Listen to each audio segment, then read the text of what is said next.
Teks berita adalah suatu teks yang berisi informasi mengenai suatu hal, kejadian atau peristiwa yang masih hangat dibicarakan oleh banyak orang. Fungsi teks berita: mendapatkan informasi, menambah wawasan, sebagai pembelajaran hidup. Ciri-ciri teks berita: teks berita bersifat objektif, berdasarkan fakta, dan bukan pendapat atau opini penulis. Faktual dan aktual. Judul berita mewakili keseluruhan isi berita. Bahasa yang dipakai efektif, mudah dipahami, lengkap, dan memikat pembaca. Informasi atas suatu peristiwa disampaikan secara urut atau kronologis. Data dalam teks fakta disajikan lengkap, memuat unsur 5 Watt 1H, dan lainnya.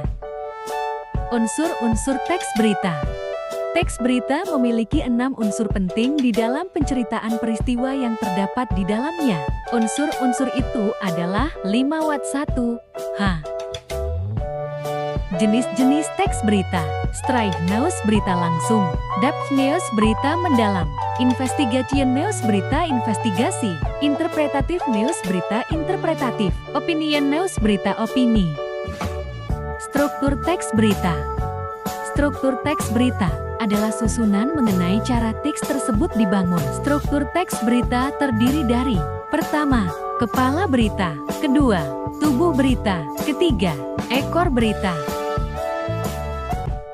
Kaidah kebahasaan teks berita. Penggunaan bahasa bersifat standar baku. Penggunaan kalimat langsung sebagai variasi dari kalimat tidak langsungnya. Penggunaan konjungsi bahwa yang berfungsi sebagai penerang kata yang diikutinya. Penggunaan kata kerja mental atau kata kerja yang terkait dengan kegiatan dari hasil pemikiran. Penggunaan fungsi keterangan waktu dan tempat sebagai konsekuensi dari perlunya kelengkapan suatu berita yang mencakup unsur kapan dan di mana. Penggunaan konjungsi temporal atau penjumlahan seperti kemudian, sejak, setelah, awalnya, akhirnya. Contoh berita. Kebakaran hebat menghanguskan sebuah pabrik cat di kawasan Cikupa, Kabupaten Tangerang, Banten, Rabu malam. Banyaknya bahan mudah terbakar membuat seluruh bangunan pabrik hangus dalam waktu singkat. Sempat terdengar ledakan yang membuat panik karyawan yang sedang membantu memadamkan api.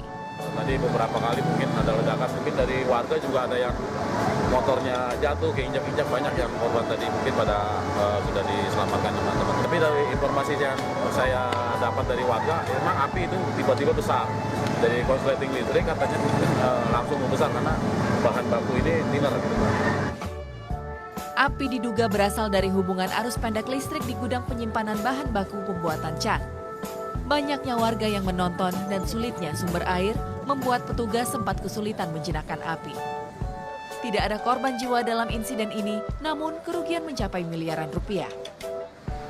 Mujib Latumairisa melaporkan untuk NET.